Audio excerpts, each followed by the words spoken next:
আজকে রাতের খাবারটা আমি হসপিটালেই খেয়েছি। কোনো শখে নয় বা ইচ্ছে করে যে হসপিটালে খেয়েছি তাও নয়। কেন হসপিটালে খেয়েছি সেটা অবশ্যই শেয়ার করব। দেখেও বুঝতে পারছো যে এটা একটা হসপিটাল। আর এখানকার খাবারটা কী ছিল সেটাও একটু ছোট্ট করে শেয়ার করি। আমি আসলে বারবার করেই বারণ করে দিয়েছিলাম যে আমাকে কিন্তু কেউ এক পিসও রুটি দেবে না। মানে খাওয়ারের থালিতে তো ভাতের সাথে রুটি থাকে, বাট আমাকে এক পিসও রুটি দেবে না, কারণ আমি এক টুকরোও রুটি খাবো না। তো ওই জন্য আমাকে রুটি দেয়নি, নাহলে কিন্তু ওরা রুটিটাও দিত। তো সেটা অবশ্যই থাকতো। যাই হোক, আমাকে দিয়েছে। অবশ্যই পেঁয়াজ দেখা যাচ্ছে, তার সাথে ভাত আছে, আর এই দুটোতে কিন্তু ডাল আছে। আমি প্রথমে ভেবেছিলাম একই রকম দেখতে লাগলেও দুটো আলাদা আলাদা হবে, কিন্তু পরে দেখলাম দুটোতেই ডাল আছে, আর এটাতে অবশ্যই রায়তা আছে, যেটা খেতে সত্যিই ভীষণ ভালো লাগে, টকটক মিষ্টি মিষ্টি। আর তার সাথে আছে শাকের তরকারি। যদিও বা আমি এক পিসও আলু খাইনি, যেহেতু আমার আলু খেতে খুব একটা ভালো লাগে না, তাই আমি এক পিসও আলু খাইনি। আমি শুধুমাত্র শাক রায়তা দিয়ে আর অল্প একটু ডাল, মানে ডালের দুটো খাপ ছিল, কিন্তু একটা খেয়েছি আর একটা পুরো ওই রকমই আছে। এত ডাল খেতেও ইচ্ছে করছিল না। আর অবশ্যই দেখে বুঝতে পারছো আমি কিন্তু একটুও বাড়িয়ে বলছি না যেটা হসপিটাল নয়, এরকম নয়, হসপিটালই আছে। অবশ্যই তোমরা দেখতেও পাচ্ছ পেছনের দিকে অক্সিজেনেরও দেওয়া আছে। তো এবার বলে দিয়ে, আমার এক ফ্রেন্ড হঠাৎ করে ভীষণ অসুস্থ হয়ে গেছিলো, তো ওকেই নিয়ে এসেছিলাম। ওকে অ্যাডমিট করানো থেকে শুরু করে তার সঙ্গে রাত্রে থাকা, তার পুরো দেখভাল করা, সমস্ত কিছু কিন্তু আমি করছি। তো এবার এখানে থাকলে তো আর খালি পেটে থাকা যায় না। যতই হোক, পেট তো আর কারো কথা শুনবে না, সে তার টাইম মতন ঠিক খিদে পাবে। তো ওই জন্য রাত্রেবেলায় ক্যান্টিন থেকে এই খাবারটাই মাগিয়েছি। আর তোমাদেরকে একবার শেয়ার করে নিই, এই হচ্ছে হসপিটালের রুমের মধ্যে। সেমি প্রাইভেট আছে, পুরো প্রাইভেট নয়, সেমি প্রাইভেট। দুটো রুম আছে, বাথরুম আলাদা আছে, মানে অ্যাটাচ বাথরুম আছে। বাথরুমটাও অবশ্যই সমস্ত কিছু কিন্তু পরিষ্কার পরিচ্ছন্ন, খুবই সুন্দর। তো এই হচ্ছে সেমি প্রাইভেট রুম, তোমাদের সাথে শেয়ার করলাম। সকালবেলা আমাকে যেতেই হবে, স্কুলে যেতে হবে, নাহলে কিন্তু প্রবলেম হয়ে যাবে। কেন স্কুলে না গেলে প্রবলেম হবে সেই কারণটাও শেয়ার করব। আর যেহেতু পুরো রাত জাগার, আমাকে টাইমে স্কুলে পৌঁছাতে হবে, তাই আমার কাছে চান করার মতো কিন্তু 1 মিনিটও ছিল না। শুধু এসছি, কোনো রকম আমি বেরিয়ে গেছি। আর হ্যাঁ, এত তাড়াহুড়ো করে কেন আমি স্কুলে গেলাম সেই কারণটাও শেয়ার করব।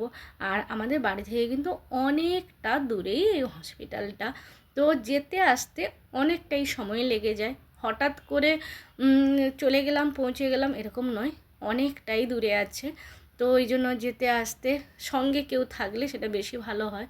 বাসে করে গেলে দুটো বাস চেঞ্জ করতে হয়, অনেক রকম প্রবলেম থাকে, একটু ওয়েট করতে হয় নানা রকম, তো সেই জন্য হুটহাট করে যাওয়া যায় না। তো যাই হোক, এটা সেই এবি রোড। এবি রোডটা এখন যেহেতু একটু অন্যরকম হয়ে গেছে, তো এবি রোডের পাশ দিয়ে গেলে জাস্ট এবি রোডের ওপরেই একদম রাস্তার ধারেই আছে সুয়েজ হসপিটাল বলে একটা হসপিটাল, বেশ ভালো। যদিও বা এখানে আমি প্রথমবার এলাম এই হসপিটালে। সারা রাত জাগার পরে না খাওয়ার ইচ্ছে করে, না কোনো কিছু আর ইচ্ছে করে, শরীরটাও ভালো লাগে না, যেহেতু পুরো রাত জাগা। কিন্তু যেহেতু একটা দায়িত্ব নিয়েছি, কোনো একটা কাজের দায়িত্ব নিয়েছি, তো সেই কাজটা তো অবশ্যই করতে হবে। তাই এখান থেকে আমি সোজা চলে গেছিলাম আমাদের স্কুলে। তো এই যে রাস্তার ধারেই চলে এলাম, এই এবি স্ট্যান্ড, এবি রোডে যে আই বাসের স্ট্যান্ড, এই স্ট্যান্ডটা পেরোলেই সামনেই আছে, রাস্তার বাম দিকেই আছে হসপিটাল। আর ফ্রেন্ডকে মোটামুটি ওর সাথে রাত্রিবেলা থেকে সেলাইন বগেরা দেখা, কেননা সেলাইনটা ভীষণভাবে লক্ষ্য নজরে রাখতে হয়। শেষ হওয়ার আগেই যেন খবর দিয়ে দিই, ইনফর্ম করি যে হ্যাঁ এবার শেষ হয়ে এসছে, বটলটা চেঞ্জ করার থাকলে করে দাও, বা বন্ধ করার হলে করে দাও, বা বাথরুমে যাবে তো সেলাইনটাকে দেখতে হবে যে বাথরুমে কীভাবে যাবে, সমস্ত কিছু দেখভাল করা ঠিক মতন। তার শরীর কেমন আছে, রাত্রিবেলা কী চাই, জল কখন খাবে, কি করবে, সমস্ত কিছু এভরিথিং লক্ষ্য নজর রাখতে গেলে কিন্তু পুরো রাতটাই জাগতে হয়। তো অবশ্যই একটা পেশেন্টের সঙ্গে থাকলে তো রাত তো জাগা হবেই। তো যাই হোক, যেহেতু আমারও শরীরটা ভালো থাকে না, তোমরা সবাই জানো, যার জন্য আমার ক্ষেত্রে একটু প্রবলেম হয়ে যায়। তো মোটামুটি আমরা এবার বেরিয়ে যাচ্ছি। এবার এখান থেকে একদম সোজা স্কুলে, শুধু বাড়ি যাব। বাড়ি থেকে স্কুলের যে জিনিসটা আমার কাছে আছে, যার জন্য আমার এত তড়িঘড়ি করে স্কুলে যাওয়া, সেই জিনিসটা নিতে কিন্তু আমার জাস্ট বাড়িতে যাওয়া ব্যাস। Good morning. পুরো রাত ঘুমায়নি, যেহেতু হসপিটালে ছিলাম। একটু ঘুমায়নি, আমার চোখ দেখে বোঝা যাচ্ছে। এক সেকেন্ডের জন্য ঘুমায়নি, কারণ স্যালাইন বাগেরা চলছিল, তো স্যালাইনটাও ধ্যান রাখতে হয়। আর পেশেন্টের সাথে ছিলাম, কিছু প্রবলেম, সুবিধা অসুবিধা সমস্ত কিছুর জন্য সারা রাত এক ফোঁটা ঘুমাইনি। তো এখন তাড়াহুড়ো করে এসেছি, স্কুল তো যেতেই হবে। সব থেকে বড়ো কথা, যেটার জন্য আরও তাড়াহুড়ো করে এলাম, সেটা হচ্ছে যে স্কুলের চাবি আজকে আমার কাছে আছে। মানে আমি যদি টাইমে না পৌঁছাই তাহলে স্কুলটা কিন্তু মানে কেউ ভেতরে ঢুকতে পারবে না। তো ওই জন্য আমাকে অবশ্যই যেভাবে হোক ওখানে পৌঁছাতেই হবে। আমি জাস্ট এইমাত্র ঢুকেছি, এখনও চান করার মতো আমার কাছে সময় নেই। ব্যাস ব্যাগটা তুলবো, বেরিয়ে যাব। হ্যাঁ, ব্রাশ করবো, ব্যাগটা তুলবো, বেরিয়ে যাব। আর কিছু খাওয়ার তো ইচ্ছা নেই, সারা রাত জায়গা থাকলে কিছু খেতেও ইচ্ছে করে না। আর ব্যাস টাইমে পৌঁছাতে হবে, কারণ স্কুলটা তো আর দেরি করে শুরু হতে পারে না। আসলে চাবি আমি খুব একটা নিয়ে আসি না, আমার কাছে থাকেও না চাবি, কিন্তু একটু কিছু প্রবলেমের জন্য আমাকে নিয়ে আসতে হয়েছিল, বাধ্য হয়ে আমাকে নিয়ে আসতে হয়েছিল। তো যাই হোক না কেন, আমাকে অবশ্যই চাবিটা পৌঁছে দিতে হবে।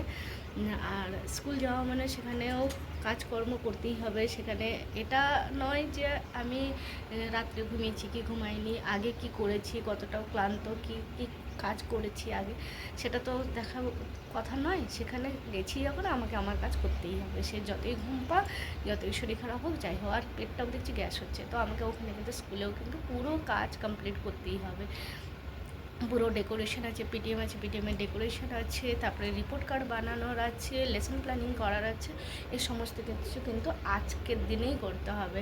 তো সেই কাজটাও করতে হবে, কিন্তু আমার কাছে এখন একটু সময় নেই যে আমি চানটাও করবো। আমাকে একটু তড়িঘড়ি করে আমাকে বেরিয়ে যেতে হচ্ছে। তো চলো, আমাকে না আমার মুখটা শুকিয়ে গেছে না। হ্যাঁ, ঘড়িটা পরিনি, ঘড়িটা পরবো। চলো, টাটা, বাই, সব বাই, ভালো থেকো।